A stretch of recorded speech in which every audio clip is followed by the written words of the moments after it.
নমস্কার, আমি সুকৃতিদার। আশা করি আপনারা সবাই ভালো আছেন। আপনারা সবাই দেখছেন অ্যাস্ট্রো সলিউশন।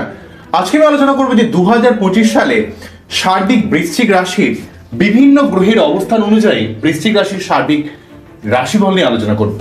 রাশি বা লগ্ন, অ্যাকচুয়ালি লগ্ন হলে সব থেকে বেশি অ্যাপ্লিকেবল হবে, তবে রাশি হলেও কিন্তু অনেকটা অ্যাপ্লিকেবল হবে। তো বৃশ্চিক রাশি বা লগ্নের সার্বিক এই রাশিফল নিয়ে সার্বিকভাবে আপনাদের দেখানোর চেষ্টা করব। তো আশা করবো আপনাদের ভালো লাগবে, তাই অনুষ্ঠানটিকে মন দিয়ে শুনুন এবং বোঝার চেষ্টা করুন। প্রথমে আমরা দেখুন বৃশ্চিক লগ্ন। এখানে বৃশ্চিক যদি শুরু হয়, বৃশ্চিক যদি 1 নাম্বার ঘর হয়, তাহলে এইটা হচ্ছে আপনার 7 নাম্বার ঘর, এবং এটা হচ্ছে 10 নাম্বার ঘর, এবং এটা হচ্ছে 4 নাম্বার ঘর। এইভাবে পরপর রয়েছে মোটামুটি ভাবে। দেখুন এই মুহূর্তে বৃশ্চিক রাশি বা লগ্নের রেসপেক্টে বৃহস্পতিদেব কিন্তু সপ্তম ভাবে অবস্থান করছে। যেই বৃহস্পতিদেব আপনাদের ক্ষেত্রে দুটো ঘরকে হোল্ড করে। কোন ঘর? একটা হচ্ছে সেকেন্ড ঘর, অর্থাৎ সেকেন্ড হাউস, এবং আপনার পঞ্চম ভাব। অর্থাৎ এটা যদি 1 হয় তাহলে 1, 2, 3, 4, 5, তাহলে দ্বিতীয় পতি এবং পঞ্চম পতি সপ্তম ভাবে থাকা মানে আপনাদের এই যতদিন পর্যন্ত বৃহস্পতিদেব এখানে কতদিন পর্যন্ত অবস্থান করবে? 14ই মে পর্যন্ত কিন্তু বৃহস্পতি অবস্থান করছে। তো 14ই মে পর্যন্ত বৃহস্পতিদেব দ্বিতীয় পতি এবং পঞ্চম পতি সপ্তম ভাবে থেকে প্রেম বিবাহ যোগ তৈরি করবে। যারা ব্যবসা করছেন, যারা কোনো ক্রিয়েটিভ ফিল্ডে রয়েছেন, বা যারা কোনো রকম কানেকশনের সঙ্গে যুক্ত রয়েছেন, বা যারা পড়াশোনার সঙ্গে যুক্ত রয়েছেন, বা নিজের মুখের ভাষাকে প্রয়োগ করে, যেহেতু দ্বিতীয় পতি অর্থাৎ আপনাদের অর্থ সম্পর্কিত যেমন ব্যাপারে যেমন হেল্প করবে, তেমন আপনারা কিন্তু অর্থ সেভিংস করতে পারবেন, জমাতে পারবেন। নিজের মুখের ভাষাকে প্রয়োগ করে বৃহস্পতি সপ্তম ভাবে থেকে আপনাকে কিন্তু সর্বাত্মকভাবে আপনি অনেক দিক থেকে সুবিধা পাবেন। নিজের ভাষাকে, মুখের কথাকে ইউজ করে আপনি কিন্তু অনেক দিক থেকে একটা সহযোগিতা লাভ করবেন, যেহেতু বৃহস্পতি সপ্তম ভাবে অবস্থান করছে। এবং সপ্তম ভাব হচ্ছে বিবাহের ভাব, প্রেমের ভাব। তো সপ্তম ভাবে কিন্তু বৃহস্পতি অবস্থান করার জন্য আপনাদের ক্ষেত্রে কিন্তু একটা বিবাহের সম্ভাবনা আপ টু 14ই মে পর্যন্ত। বৃহস্পতি যতদিন পর্যন্ত সপ্তম ভাবে রয়েছে, পঞ্চম পতি সপ্তমে, অর্থাৎ পঞ্চম পতি হয়ে এখানে আসছে বা দ্বিতীয় পতি হয়ে সপ্তমে আসছে। তাই আপনার জীবনে আর্থিক দিক থেকে, প্রেম ভালোবাসার দিক থেকে, রিলেশনশিপের দিক থেকে, ব্যবসার দিক থেকে, পাবলিক ডিলিংসের দিক থেকে আপনাকে কিন্তু সর্বাত্মক বৃহস্পতির এই অবস্থান অত্যন্ত গুরুত্বপূর্ণ রোল প্লে করবে। পরবর্তী দেখুন বৃহস্পতি যেভাবে অবস্থান করে, সেখান থেকে তার প্রথম যে দৃষ্টি 1, 2, 3, 4, 5 অর্থাৎ পঞ্চম দৃষ্টি ঠিক এই ভাবের উপর পড়ার জন্য, যদিও কেতু আপনাদের পঞ্চম ভাবে কিছুটা প্রাপ্তিযোগে বাধা ক্রিয়েট করছে, তার সত্ত্বেও বৃহস্পতি এই ঘরে দৃষ্টি প্রদান করে, এখান থেকে দৃষ্টি দিচ্ছে, এই ঘরে দৃষ্টি প্রদান করে আপনাদের ক্ষেত্রে কিন্তু সার্বিক বাধা বিপত্তিকে দূরীভূত করছে, আপনার আর্থিক একটা লাভ দিচ্ছে, আপনার জীবনের সার্বিক স্বপ্নকে বাস্তবায়িত করাচ্ছে। আবার এই বৃহস্পতি যেহেতু তার সমসপ্তমের দৃষ্টি অর্থাৎ রাশি বা লগ্নকে প্রভাবিত করার জন্য আপনার মধ্যে একটা পজিটিভ মেন্টালিটি, পজিটিভ থিঙ্কিং, এবং আপনার পড়াশোনার দিক থেকে, অর্থের দিক থেকে, আপনার সন্তানের দিক থেকে, আপনার ক্রিয়েটিভিটির দিক থেকে, আপনার প্রেমের দিক থেকে, আপনার মন মানসিকতার সার্বিক উন্নতির দিক থেকে যেহেতু টোটালি আপনার লগ্ন বা রাশিকে প্রভাবিত করছে, তাই এই যোগটা বৃহস্পতির ঠিক লগ্নে বা রাশিকে প্রভাবিত করার জন্য আপনার জীবনে সর্বাত্মক একটা উন্নতি করার চেষ্টা করছে।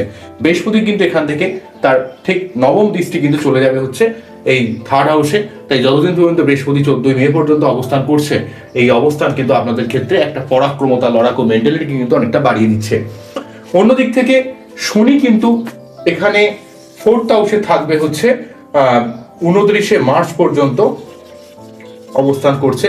তো যদিও কিন্তু তৃতীয় পতি এবং চতুর্থ পতি চতুর্থভাবে কিন্তু পরিবার কেন্দ্রিক ব্যাপারে, সম্পত্তি টম্পত্তির ব্যাপারে অনেকটা হেল্প করে, কিন্তু যাদের অ্যাকচুয়ালি বৃশ্চিক রাশি অর্থাৎ চন্দ্র রাশি যাদের বৃশ্চিক, তাদের ক্ষেত্রে কিন্তু কিছুটা ঢাইয়ার প্রভাব, মানসিক চাপ, মানসিক অস্থিরতা, পরিবার কেন্দ্রিক কিছুটা দায় দায়িত্ব আপনাকে কিন্তু বৃদ্ধি করে দিচ্ছিল।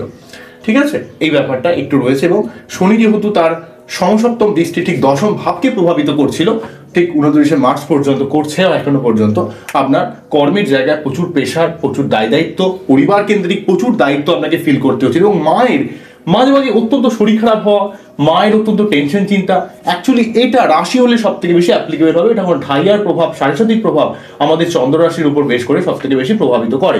তাই এখানে শনি যেহেতু চতুর্থভাবে অবস্থান করছে, পরিবার কেন্দ্রিক ব্যাপারে আপনার দায় দায়িত্ব, কারণ শনি এমন একটা কার্মিক গ্রহ, কর্মের উপর বেশ করে ফলাফল প্রদান করে।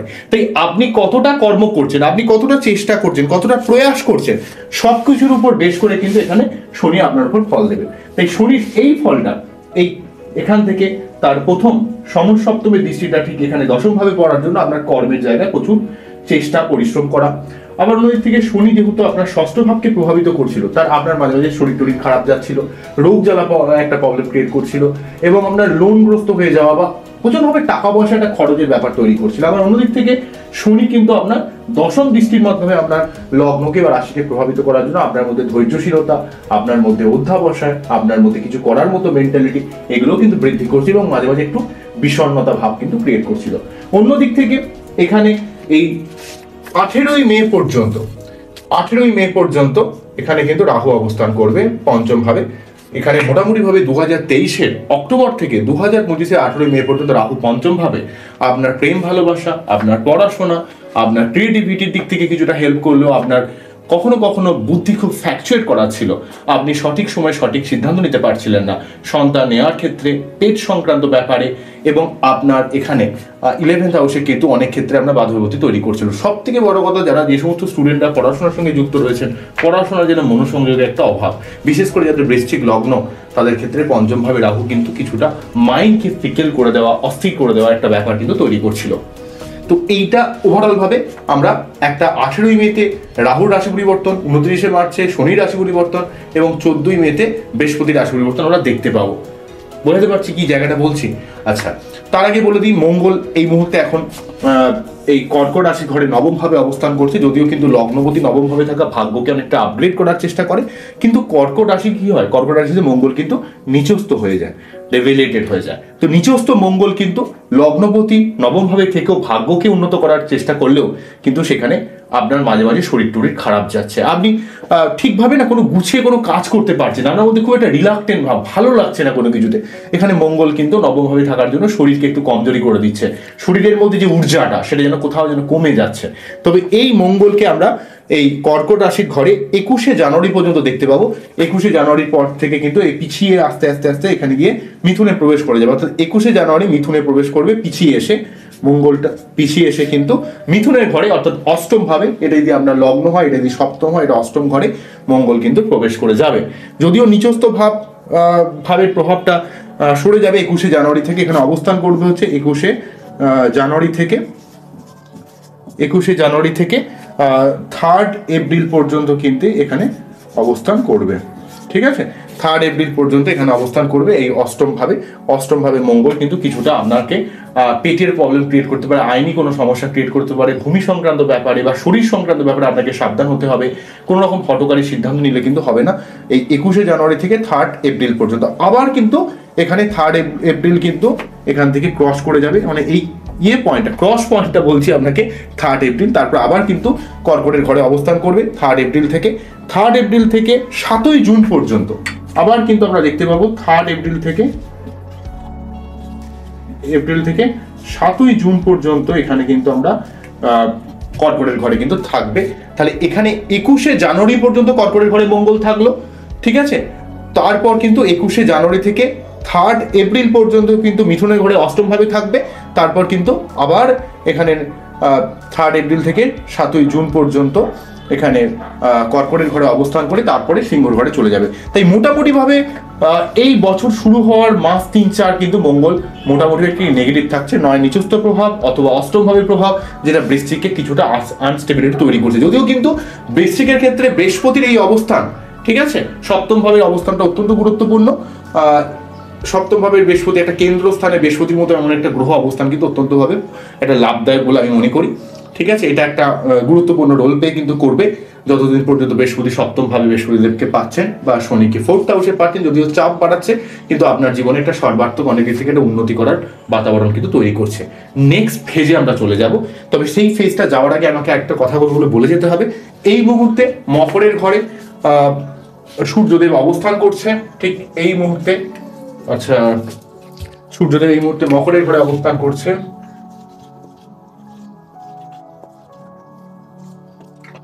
মকরের ঘরে সূর্যদেব প্রবেশ করে যাবে, যেহেতু আমরা মকর সংক্রান্তি শুরু হবে আপনারা বুঝতেই পারছেন।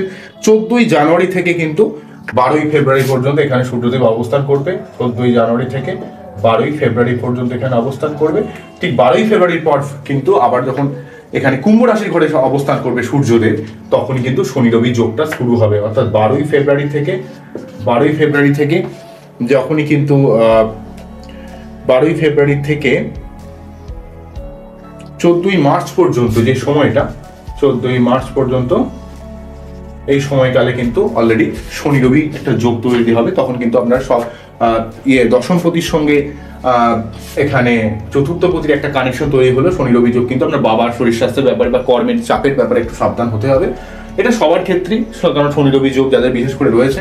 আবার 14ই মার্চ থেকে কিন্তু এখানে শনি অল্টার করে আসবে। 14ই মার্চ কিন্তু সূর্যদেব এখানে থাকবে, সূর্যদেব এখানে প্রবেশ করবে 14ই মার্চ থেকে মোটামুটি ভাবে 14ই এপ্রিল পর্যন্ত। তারপর কিন্তু শনি 29শে মার্চ কিন্তু পঞ্চম ভাবে প্রবেশ করবে। তাই আমি নেক্সট স্লটটা আপনাদের ক্ষেত্রে দেখানোর চেষ্টা করি, আশা করবো আপনাদের ভালো লাগবে।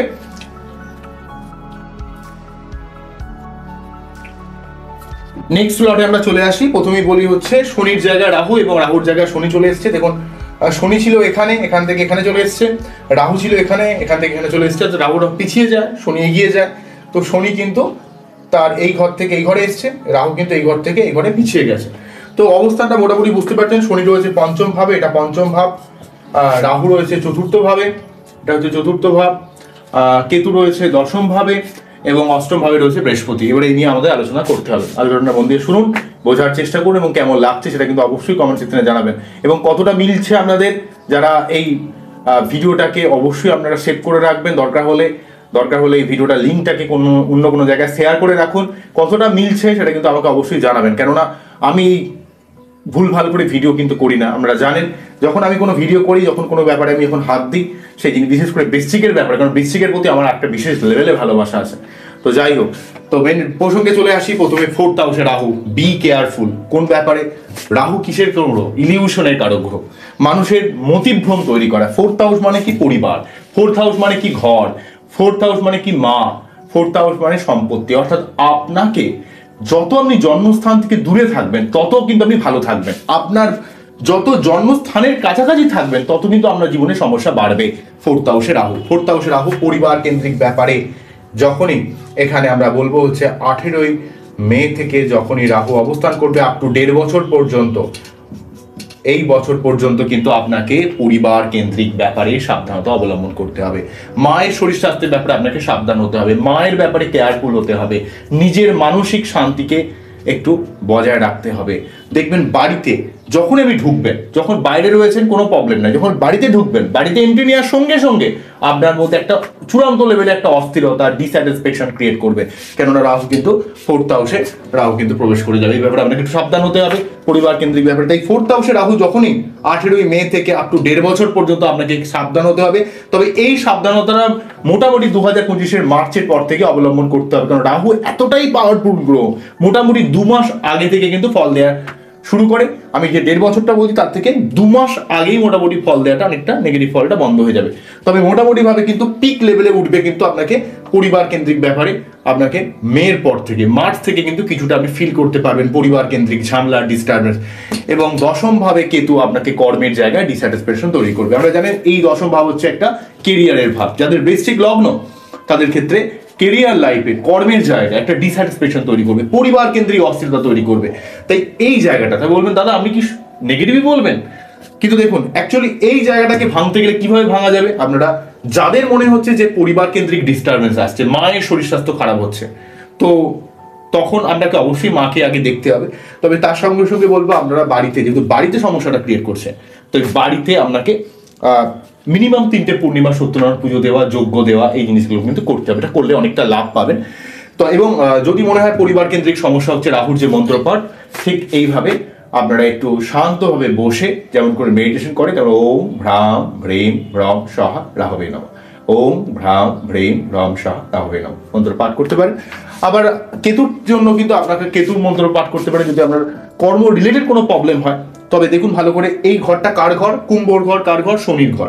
তাই এখানে শনির ঘরে রাহু কিন্তু খুব একটা নেগেটিভ হয় না, কিন্তু যেহেতু আপনার চতুর্থ ভাব, তার জন্য কিন্তু কিছুটা নেগেটিভ হচ্ছে। সেই জন্য যদি আপনি রাহু থেকে সমস্যা পান, তাহলে শনিকে একটু স্ট্রং করতে পারেন। শনিকে স্ট্রং করা আমরা আবার নীলা নয়, কিন্তু অনেকে আবার বেশি বেশি বোঝেন। তো আবার এখানে সিংহ রাশিতে যেহেতু কেতু রয়েছে, তো সেক্ষেত্রে যদি মনে হয় যে কর্ম রিলেটেড সমস্যা আসছে, তাহলে এখানে এর অধিপতিকে, সেটা রবি। তাহলে রবির জন্য প্রতিদিন সূর্য প্রণাম করতে পারেন। প্রতি শনিবার নিরামিষ খেয়ে, যদি আপনারা পরিবার রিলেটেড সমস্যায় ভোগেন তাহলে প্রতি শনিবার নিরামিষ খেয়ে শনি মন্দিরে পুজো দিতে পারেন, বা রাহুর জন্য আপনারা মন্ত্র পাঠ করতে পারেন। এগুলো করলে অনেকটা লাভ কিন্তু পাবেন। রাহু কিন্তু আপনাকে সবসময় পরিবার কেন্দ্রিক একটা ডিস্টারবেন্স তৈরি করবে। বিশেষ করে বৃশ্চিক লগ্নের মানুষের অত্যন্ত সরল হয়, অত্যন্ত বিশ্বাসী হয়, অনেক মানুষকে আপনারা ভালোবাসেন, সবকিছু বুঝেও বারে বারে একই ভুল করতে থাকেন। এই ব্যাপারটা একটু বুঝতে হবে, বি কেয়ারফুল। তো যাই হোক, এই এরপর মেন যে জায়গাটা বলবো, রাহু যেহেতু 4th হাউসে রয়েছে, আপনার খাওয়া শোয়ার কোনো নিয়ম থাকবে না, সব কিছু সিস্টেমকে তছনছ করে দেওয়ার চেষ্টা করবে। আপনার মনের মধ্যে অত্যন্ত ডিস্যাটিসফ্যাকশন, ভালো লাগছে না, কি হয়েছে আপনি নিজেও বুঝতে পারবেন না, কি সমস্যা। বিশেষ করে এই 4th হাউসে যতদিন রাহু থাকবে ততদিন পর্যন্ত চেষ্টা করুন যে বাড়িতে একটু দূরে থাকতে। বাড়িতে থাকলেই সমস্যা হবে, বাড়িতে ক্যাচাল পাকবেই পাকবে। এবং মায়ের শরীর স্বাস্থ্যের ব্যাপারে একটু যত্নশীল হবেন। যদি বাড়িতে একান্তই থাকতে হয়, একটু মাথা ঠান্ডা রেখে থাকতে হবে, এবং মা আপনাকে খুব ডিস্টার্ব করার চেষ্টা করবে। তো যাই হোক, আর 10th হাউসে কেতু কিন্তু আপনার কিছুটা কর্মের জায়গায় একটা বিষণ্ণতা তৈরি করবে। তবে হ্যাঁ, এই রাহু কেতু যেহেতু পরিবর্তনের কারক গ্রহ, যাদের ক্ষেত্রে রাহু কেতু ভালো তাদের ক্ষেত্রে কিন্তু এই দশম এবং চতুর্থ এই অ্যাক্সিসে রাহু কেতু থাকলে আপনার কিন্তু কর্মের একটা পরিবর্তনের যোগ ক্রিয়েট করে। কিন্তু যেহেতু রাহু ইলিউশনের কারক গ্রহ, আপনাকে পরিবর্তনের জায়গাটা একটু দেখতে হবে বস। আপনি মানে লাভ মেরে কোথাও চলে গেলে কিন্তু হবে না। তো এই ব্যাপারটা একটু বুঝবেন, একটু শিখবেন, তাহলে কিন্তু অনেকটা মানে রিলেট করতে পারবেন। কারণ শুধুমাত্র কিন্তু আমি বললাম মানে যে আপনি সঙ্গে সঙ্গে কর্ম পরিবর্তন করবেন তা নয়। এমনও হতে পারে যে আপনি ভুল জায়গায় লাভ মারতে পারেন। তো সেই জন্য কিন্তু কর্মের জায়গায় পরিবর্তন না করাই ভালো। কর্মের পরিবর্তন অনেক সুযোগ হয়তো আসতে পারে, কিন্তু একটু চেপে যান, কেননা কর্মের জায়গা বা পরিবার কেন্দ্রিক যা কিছু নতুন সিদ্ধান্ত নেবেন সেটা কিন্তু আপনাকে মাঠে মেরে দেওয়ার চেষ্টা করবে। তো যাই হোক, নেক্সট বলি হচ্ছে রাহু যেহেতু 4th হাউসে রয়েছে, তার প্রথম এই দৃষ্টি চলে আসছে ঠিক অষ্টম ভাবের উপর। যদি অষ্টম ভাবে বৃহস্পতি রয়েছে, কিন্তু অষ্টম ভাবে বৃহস্পতি নিজে কিন্তু পীড়িত হয়ে থাকে। তো সেই জন্য কিছু কিছু ক্ষেত্রে ঝামেলায় জড়িয়ে পড়া, বাইরের লোকের ঝামেলাকে ঘরে টেনে নিয়ে আসার একটা ব্যাপার ক্রিয়েট করতে পারে। এবং সেই সঙ্গে সঙ্গে আপনার লাইফে কিছুটা ব্যয় বেড়ে যেতে পারে, খরচ বেড়ে যেতে পারে, হসপিটাল রিলেটেড খরচ কিছুটা বেড়ে যেতে পারে, ঠিক আছে। বা হয়তো পরিবারে কারো হয়তো শরীর টরীর খারাপ হলো, তার জন্য কিন্তু হসপিটাল রিলেটেড কিছুটা খরচ বাড়তে পারে। এই ব্যাপারটা রইল। তবে কেতু 10th হাউসে থাকলে আপনারা যারা ডাক্তারি প্রফেশনে রয়েছেন, যারা কোনো ক্রিয়েটিভ প্রফেশনে রয়েছেন, যারা কোনো রকম একদম যেখানে তন্ময় হয়ে কাজ করতে হয় এমন কোনো প্রফেশন, যেখানে খুব গোপনভাবে কাজ করতে হয় এমন কোনো প্রফেশন, সেই সমস্ত প্রফেশনে যারা রয়েছেন, ঠিক আছে, যেখানে হয়তো লোক সমাজের একটু আড়ালে, তাদের ক্ষেত্রে কিন্তু অনেক উন্নতির একটা যোগ কিন্তু তৈরি করবে। তো যাই হোক, নেক্সট পার্টে চলে আসি। এই জায়গাটা যেমন বৃহস্পতি কিন্তু অষ্টম ভাবে, এখান থেকে সপ্তম থেকে অষ্টমে ঢুকে গেল। তো বৃহস্পতি আমাদের কোন ঘরের অধিপতি আমি আগেই বলেছিলাম, দ্বিতীয়পতি এবং পঞ্চমপতি। দ্বিতীয়পতি মানে অর্থ, পঞ্চমপতি মানে প্রেম, ভালোবাসা, সন্তান, ক্রিয়েটিভিটি, পড়াশোনা।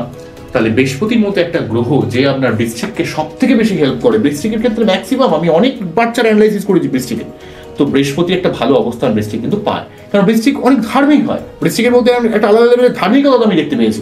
তো এইখানে বৃহস্পতি এই অষ্টম ভাবে, কিন্তু অষ্টম ভাব কিসের ভাব? মৃত্যুর ভাব। তার মানে কি মৃত্যু? তা না। অষ্টম ভাব মানে মৃত্যুর ভাব বলেই যে আপনি মরে যাবেন তা নয়। অষ্টম ভাব হচ্ছে পরিবর্তনের ভাব, ট্রান্সফরমেশনের ভাব। জীবন মানেই তো পরিবর্তনশীলতা, আর বৃশ্চিক পরিবর্তনশীলতা বোঝে না এটা হতে পারে নাকি? আপনি জীবনে যত পরিবর্তনশীলতার সঙ্গে মানিয়ে চলবেন, ততই জীবনে প্রোগ্রেস করবে। তো এখানে বৃহস্পতি দেব কিন্তু আপনার জীবনে অনেক শুভ পরিবর্তনও নিয়ে আসবে, আপনার জীবনে অনেক উন্নতি করানোর চেষ্টা করবে, কিন্তু পেটের সমস্যা ক্রিয়েট করবে, আপনার অর্থ কিছুটা খরচ হয়ে যেতে পারে, এবং আপনার গুরুস্থানীয় কোনো মানুষের সঙ্গে একটা মনোমালিন্য ক্রিয়েট করতে পারে। এই ব্যাপারে একটু সাবধান হতে হবে। এবং অষ্টম ভাবে বৃহস্পতি কিন্তু আপনার চিন্তা ভাবনার মধ্যে লং টার্ম বিশেষে চিন্তা ভাবনার কিছুটা অভাব কিন্তু ক্রিয়েট করতে পারে। কারণ বৃহস্পতি দেবগুরু বৃহস্পতি দেব আপনাদের ক্ষেত্রে পঞ্চমপতি, বুদ্ধির জায়গাটা ভুল করতে পারে, অর্থ ইনভেস্টের জায়গাটা ভুল করতে পারে। তাই আপনাকে একটু বুঝে শুনে সিদ্ধান্ত নিতে হবে বস। বৃহস্পতি অষ্টম ভাবে অবস্থান কিন্তু খুব একটা ভালো নয়, কিন্তু বৃহস্পতি যেহেতু আপনাদের লগ্ন বা রাশির ক্ষেত্রে শুভ গ্রহ, তাই এই ঘরটা যেহেতু পরিবর্তনের ভাব, তাই আপনার জীবনে অবশ্যই কিছু ভালো পরিবর্তন দেবে। কিন্তু আপনার বৃহস্পতি এখানে নেগেটিভ থাকার জন্য, বৃহস্পতি অষ্টম ভাবে কিন্তু ভালো ফল দিতে পারে না। তাই অষ্টম ভাবে থাকা মানে আপনার গুরুস্থানীয় মানুষের সঙ্গে একটা মনোমালিন্য, পেটের প্রবলেম, বৃশ্চিকের ক্ষেত্রে অনেক সময় পেটের প্রবলেম ক্রিয়েট করতে দেখেছি, বুদ্ধি ইমপ্লিমেন্টেশনের প্রবলেম, অর্থ ইনভেস্ট কিন্তু ভুলভাল জায়গায় করবেন না, ঠিক আছে, একটু সাবধান হবেন। কেননা আপনার ক্ষেত্রে কিন্তু লং টার্ম বিশেষের চিন্তা ভাবনার একটা অভাব কিন্তু আমি বারে বারে কিন্তু ফেস করেছি। এই জায়গাটা একটু আমাদের প্রত্যেককে সাবধানতা অবলম্বন করতে হবে সমস্ত বৃশ্চিক রাশি বা লগ্নের মানুষকে।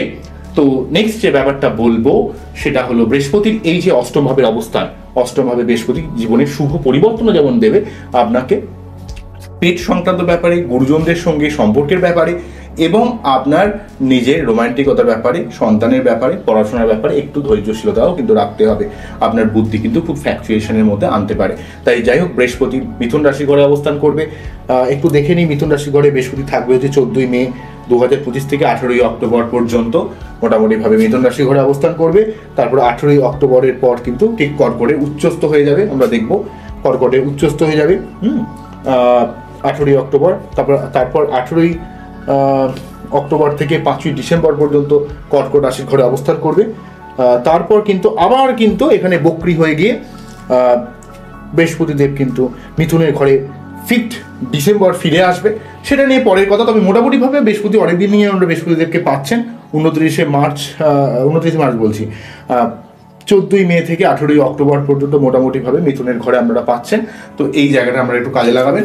তো অষ্টমভাবে কিন্তু আপনাদের আইনি ঝামেলা রয়েছে, আপনাদের জীবনে যে সমস্যাগুলো চলছে, বা আপনাদের যাদের দীর্ঘদিনের জন্য কোনো সমস্যার মধ্যে যুক্ত রয়েছেন, বা ডিভোর্সের মামলা চলছে, বা যাদের ক্ষেত্রে কোনো রকম দীর্ঘদিনের কোনো আইনি জটিলতা বা উত্তরাধিকার সূত্রে সম্পত্তির প্রাপ্তিতে বাধা ক্রিয়েট করছে, তো তাদের ক্ষেত্রে কিন্তু এখানে বৃহস্পতি অষ্টমভাবে অবস্থান আপনার জীবনে কিন্তু এই সংক্রান্ত ব্যাপারে কিছুটা হেল্প কিন্তু করে দেবে, যেহেতু বৃহস্পতি অষ্টমভাবে রয়েছে। তো অষ্টমভাবে বৃহস্পতি কিন্তু আপনাকে উত্তরাধিকার সূত্রে সম্পত্তির প্রাপ্তি, জীবনের দীর্ঘদিন ধরে কোনো চলতে থাকা ঝামেলা সেই জায়গা থেকে টেনে বার করে নিয়ে আসবে। তো যাই হোক, 2, 3, 4, 5 তো বৃহস্পতি যেহেতু দ্বাদশ ভাবকে প্রভাবিত করবে, তাই এক্ষেত্রে কিন্তু বৃহস্পতিদেব আপনাদের ক্ষেত্রে কিন্তু কিছুটা ব্যয়কে কমানোর চেষ্টা করবে, সঠিক কাজে ইনভেস্ট করার চেষ্টা করবে। আবার অন্যদিক থেকে আপনার দ্বিতীয় ভাবের উপর বৃহস্পতির প্রভাব থাকার জন্য ফাটকা জায়গা থেকে কিছু কিছু ক্ষেত্রে লাভ দেবে, আয় দেবে। আপনার জীবনে অনেক দিক থেকে একটা আয়ের সম্ভাবনা ক্রিয়েট করার চেষ্টা করবে। ফাটকা জায়গা থেকে কিছু আপনার অর্থ আসতে পারে, এই ব্যাপারটা করবে এবং নিজের মুখের ভাষা প্রয়োগ করে অনেক কাজে আপনি সফলতা পাবেন। আবার বৃহস্পতি তার নবম দৃষ্টি যেহেতু এই রাহুর উপর ফেলবে, তাই 4th হাউসে রাহু যতটা নেগেটিভ করার চেষ্টা করবে, বৃহস্পতি কিন্তু রাহুর উপর দৃষ্টি প্রদান করে সেই নেগেটিভিটিটাকে অনেকটাই কমানোর চেষ্টা করবে। বোঝা গেল কি বললাম? নেক্সট আমরা চলে আসি, পঞ্চম ভাবে শনি রয়েছে। তো পঞ্চম ভাবে শনি কিন্তু আপনার এতদিন ধরে শনি এখানে অবস্থান করছিল। তো শনি যেভাবে থাকে সেই ভাব সংক্রান্ত ব্যাপারে আপনাকে একটু বি অ্যালার্ট হতে হবে, বি কেয়ারফুল হতে হবে। কারণ শনির কাজই হচ্ছে শনি হচ্ছে একটা কর্মিক গ্রহ, কর্মের উপর বেশ করে ফলাফল প্রদান করে। তাই আপনি কতটা পরিশ্রম করছেন, আপনি কতটা চেষ্টা করছেন, কতটা লড়াই রাখছেন, ওই ভুলভাল কথা না। মনে হয় পঞ্চম ভাবে শনি প্রবেশ করে বিশাল উন্নতি হবে, আমি এমন বলছি না। পঞ্চম ভাব মানে আপনার ক্রিয়েটিভিটির ভাব, পঞ্চম ভাব পড়াশোনার ভাব, পঞ্চম ভাব সন্তানের ভাব, পঞ্চম ভাব ব্যবসার ভাব, পঞ্চম ভাব আপনি বুদ্ধিকে কাজে লাগিয়ে জীবনে যে অর্থ ইনকাম করেন সেই জায়গাটা পঞ্চম ভাবকে লিড করায়। তাই পঞ্চম ভাবে শনি আপনাকে পড়াশোনার ব্যাপারে সাবধান হতে হবে। যাদের রয়েছে সন্তান নেওয়ার ব্যাপারে বা সন্তানের পড়াশোনার ব্যাপারে, তাকে মানুষ করার ব্যাপারে তাকে সঠিক শিক্ষা প্রদান করতে হবে। আমাকে একটু দায়িত্ব নিতে হবে। ওই লোকে করে দেবে, স্যার দিয়েছেন, স্যার দেখে নেবে, সারাক্ষণ একটা বাচ্চা খুব ডিস্টার্ব করছে, বাচ্চাকে একটা ফোন ধরে দিলেন, ওই ধরনের করলে কিন্তু খুব চাপ আছে। ঠিক আছে, যত রকম চেষ্টা করতে হবে বাচ্চাকে একটু সোশ্যাল মিডিয়া বা ফোন থেকে দূরে রাখা যায়। এটা আমাদের একটা বড় চ্যালেঞ্জ, এটা সমাজের বড় মানে একটা কি বলবো, এটা সমাজের একটা বিশাল বড় একটা চ্যালেঞ্জিং ব্যাপার চলে এসছে। ঠিক আছে, মানুষ কিন্তু আস্তে আস্তে ফোন এতটা অ্যাডিক্টেড হয়ে যাচ্ছে। তাই পঞ্চম ভাবে কিন্তু আপনার নিজের বুদ্ধিকে সঠিক কাজে ইনভেস্ট করার জন্য একটু বুদ্ধি খাটিয়ে ভাবতে হবে, একটু পরিশ্রম করতে হবে, প্রেমের ব্যাপারে একটু কসরত করতে হবে, ক্রিয়েটিভিটির ব্যাপারে, কাজের ব্যাপারে আপনাকে একটু খাটতে হবে। ঠিক আছে, এবং সেই সঙ্গে সঙ্গে শনি যেহেতু পঞ্চম ভাবে অবস্থান করছে, তাই আপনার যারা নিজেরা পড়াশোনার সঙ্গে যুক্ত রয়েছেন, পড়াশোনার জায়গায় কিন্তু আপনাকে অনেকটা দায়িত্বশীল হতে হবে। ওই কেউ করে দেবে, দেখে দেবে, তাহলে কিন্তু হয়ে গেল, তাহলে ইন দ্য ভোগ অফ মায়ে চলে যাবে। তাই আপনাকে কিন্তু যারা পড়াশোনার লাইনে রয়েছেন, যারা প্রেমের সঙ্গে যুক্ত রয়েছেন, নিজের লাইফ পার্টনারের ব্যাপারে কিন্তু আপনার সততা বজায় রাখতে হবে। লাইফ পার্টনারের সঙ্গে কিন্তু লাইফ পার্টনারের ব্যাপারটা বুঝতে হবে, আপনাকে একটু দায়িত্বশীল হতে হবে, নিজের বুদ্ধিকে একটু ভেবে চিন্তে ইউজ করতে হবে। কারণ পঞ্চম ভাবে শনি কিন্তু আপনি যদি একটু বুদ্ধি খাটিয়ে দায়িত্ব নিয়ে কাজ করেন, আপনার ক্ষেত্রে এই পঞ্চম ভাবে আপনি কিন্তু জীবনে অনেক থেকে উন্নতি করতে পারবেন। যেহেতু শনি আপনাদের ক্ষেত্রে এই দুটো ঘরকে হোল্ড করে, একটা হচ্ছে তৃতীয় ভাব, এটা যদি 1 হয় 2, এটা তাহলে এটা হচ্ছে 3, এটা 4, তাহলে দুটো ঘরকে হোল্ড করে। একটা হচ্ছে তৃতীয় ভাব এবং চতুর্থ ভাবের অধিপতি, অর্থাৎ তৃতীয় পতি এবং চতুর্থ পতি পঞ্চম ভাবে, অর্থাৎ তৃতীয় চতুর্থ পঞ্চম তিনটে ভাবকে শনি কিন্তু কম্পাইল করছে। তাই আপনার ক্ষেত্রে পরাক্রমতা, লড়াকু মেন্টালিটি এবং একটা সার্বিক কার্মিক দিক থেকে আপনাকে কিন্তু অনেকটাই হেল্প করবে। কিন্তু আপনাকে পরিশ্রম করতে হবে, চেষ্টা করতে হবে, নিজের বুদ্ধিকে সঠিক কাজে ইউটিলাইজ করতে হবে। শনি কিন্তু এখানে পঞ্চম ভাবে থেকে যেহেতু এখানে থাকছে, তাই আপনাকে কিছুটা আনরোম্যান্টিক করে দিতে পারে অত্যন্ত বেশি পরিশ্রম করতে করতে। কেন করবে? কারণ শনি কিন্তু তার থার্ড দৃষ্টি কোথায় ফেলছে? ঠিক সপ্তম ভাবে ফেলছে। তাই আপনাকে কিন্তু একটু লাইফ পার্টনারের কষ্টটা বুঝতে হবে। আপনাকে খুব বেশি আনরোম্যান্টিক করে দিতে পারে, এ ব্যাপারে সাবধান হতে হবে। একটু রিজিড করে দিতে পারে আপনাকে। তারপর শনি কিন্তু তার সপ্তম দৃষ্টিটা ঠিক 11th হাউসের উপর ফেলছে, ঠিক আছে, পঞ্চম ভাব থেকে। তাই আপনাকে কোনো অর্থ ইনকাম করতে গেলে আপনাকে একটু বেশি পরিশ্রম করতে হবে, বেশি চেষ্টা করতে হবে, বেশি লড়াই করতে হবে। ঠিক, যদি চেষ্টা করেন, যদি লড়াই করেন, নিজের জায়গায় যদি ধৈর্যশীলতা রাখেন, ঠিক আছে, তাহলে কিন্তু আপনি অবশ্যই অনেক অর্থ ইনকাম করতে পারবেন। আবার শনি কিন্তু আপনার দ্বিতীয় ভাবকে প্রভাবিত করছে, ঠিক আছে, এখানে দশম দৃষ্টির মাধ্যমে। তাহলে বৃহস্পতিও কিন্তু দ্বিতীয় ভাবকে দেখবে, আবার শনিও কিন্তু দ্বিতীয় ভাবকে দেখবে। তাই এখানে চতুর্থপতি এবং আপনার তৃতীয়পতি শনি এবং দ্বিতীয়পতি বৃহস্পতি আপনার দ্বিতীয় ভাবকে দেখার জন্য কিন্তু আপনার আর্থিক একটা গেন আনবে, অনেক দিক থেকে একটা আর্থিক লাভ তৈরি করার চেষ্টা করবে। কিন্তু আপনি অনেক সময় বুদ্ধি খাটাতে একটু সময় নেবেন, ঠিক আছে, এই ব্যাপারটা আপনাকে মনে রাখতে হবে। তো এই হলো ওভারঅল অবস্থান। তবে আমি টোটাল 2025-এর কথায় বলতে গেলে বৃশ্চিকের ক্ষেত্রে কতগুলো ব্যাপার আমাদের সাবধান হতে হবে। সেটা হচ্ছে, যেহেতু এটা 2025, তো 2025 যেহেতু একটা মঙ্গলের বছর, তো বৃশ্চিকের ক্ষেত্রে এখানে অলরেডি বৃহস্পতি অষ্টম ভাবে থেকে আপনার জীবনে অবশ্যই কিছু শুভ পরিবর্তন নিয়ে আসবে। বৃহস্পতি অষ্টম ভাবে থেকে আপনার জীবনে দীর্ঘদিন ধরে চলতে থাকে কোনো টেনশন, চিন্তা, ঝামেলা, কোনো শারীরিক অসুস্থতা, সেইটাকে কিন্তু কাটিয়ে দেবে। কিন্তু অষ্টমভাবে বৃহস্পতি কিছুটা পেটের সমস্যা, কিছুটা অর্থ খরচ, কিছুটা বুদ্ধি ভুল ইমপ্লিমেন্টেশন, এই ব্যাপারটা একটু সাবধান হতে হবে। আর ফোর্থ হাউসে রাহু আপনাকে মায়ের শরীর স্বাস্থ্যের ব্যাপারে, পরিবারের মধ্যে কিন্তু কখনো অত বেশি ক্যাচাল করলে কিন্তু হবে না, তাহলে কিন্তু সমস্যা বাড়তে পারে, ঠিক আছে। তবে পরিবার কেন্দ্রিক সমস্যার জন্য বললাম রাহু মন্ত্র পাঠ করা। আর যদি আপনার কর্ম সংক্রান্ত সমস্যার জন্য আপনাকে কেতু মন্ত্র পাঠ করতে হবে। তবে একটা কথা আমি বলে দিতে ভুলে গেলাম, সেটা হচ্ছে যখন যখন এই সূর্য আমরা এখন ধরুন মকরের ঘরে অবস্থান করবে মোটামুটিভাবে 14ই জানুয়ারি থেকে, তো ধরুন সূর্য এখানে থাকবে, সূর্য ধরুন সাপোজ মোটামুটি 14ই জানুয়ারি থেকে 14ই ফেব্রুয়ারি পর্যন্ত মকরের ঘরে রয়েছে, সাপোজ বলছি। তো এক মাস করে অবস্থান করে তো মোটামুটি, তো সূর্য ধরুন 14ই জানুয়ারি থেকে 12ই ফেব্রুয়ারি পর্যন্ত ধরুন এখানে রয়েছে। তারপরে 12ই ফেব্রুয়ারি থেকে 14ই মার্চ পর্যন্ত, 12ই ফেব্রুয়ারি থেকে 14ই মার্চ পর্যন্ত এখানে কুম্ভ রাশি করে অবস্থান করবে। কুম্ভ রাশি করে তখন কিন্তু শনি থাকবে, ঠিক আছে। আবার দেখবেন 14ই মার্চ থেকে মোটামুটি 14ই এপ্রিল পর্যন্ত মোটামুটি ভাবে এখানে সূর্য এখানে অবস্থান করবে, 14ই এপ্রিল পর্যন্ত এখানে অবস্থান করবে। তাই এখানে সূর্য যখন শনির সঙ্গে যুক্ত হবে বা যখন রাহুর সঙ্গে যুক্ত হবে, ঠিক আছে, মানে মেনলিভাবে যখনই শনি রবি যোগটা যখন থাকবে, তখন কিন্তু আপনাকে বি কেয়ারফুল হতে হবে বাবার শরীর স্বাস্থ্যের ব্যাপারে, কর্মের জায়গায়, এবং আপনাকে একটু সূর্য প্রণাম করতে হবে। মেনলিভাবে এই ব্যাপারগুলো একটু মেনে চলতে হবে। তবে ফোর্থ হাউসে রাহুর ব্যাপারটার জন্য আপনাকে একটু পরিবার কেন্দ্রিক ব্যাপারে এবং দশমভাবে কেতুর ব্যাপারটার জন্য আপনার কর্মের ব্যাপারে 2025-এ একটু সাবধান হতে হবে। তবে অনেক ভালো ভালো পরিবর্তন আপনারা আসবে, আপনাকে একটু বুঝে শুনে ব্যাপারটা কাজ করতে হবে, ঠিক আছে। মন্ত্রপাঠ করলে অনেক লাভ পাবেন, অনেক নেগেটিভিটিকে কাটাতে পারবেন। বৃশ্চিকের জীবনে তো ট্রান্সফরমেশন থাকেই, তবে অষ্টমভাবে বৃহস্পতি কিন্তু যতটা নেগেটিভ ততটা আবার পজিটিভও বটে। কিন্তু বৃহস্পতিকে ঠিকভাবে কাজ করাতে গেলে আপনাকে প্রতি বৃহস্পতিবার নিরামিষ খাওয়া, বৃহস্পতিদেবের মন্ত্র পাঠ করা, ওম গ্রাম গ্রীম গ্রাম সহ গুরুবে নমঃ। বা শনি যেহেতু পঞ্চমভাবে থাকছে, আপনাকে নিজেকে বুদ্ধিকে সঠিক কাজে ইউটিলাইজ করতে হবে। নিজেরা যে কাজ করছেন সেই কাজকে সম্পূর্ণ ধৈর্য সহকারে, অধ্যবসায় সহকারে কিন্তু করতে হবে, যেটা আপনার ক্ষেত্রে অনেকটা লাভদায়ক হবে বলে মনে করি। তো আজকে এখানেই থামছে। আমার অনুষ্ঠানটিকে আপনাদের কতটা ভালো লাগলো সেটা অবশ্যই কমেন্ট সেকশনে জানাবেন। আবারও দেখা হবে নতুন কোনো ভিডিও নিয়ে। নমস্কার, থ্যাংক ইউ।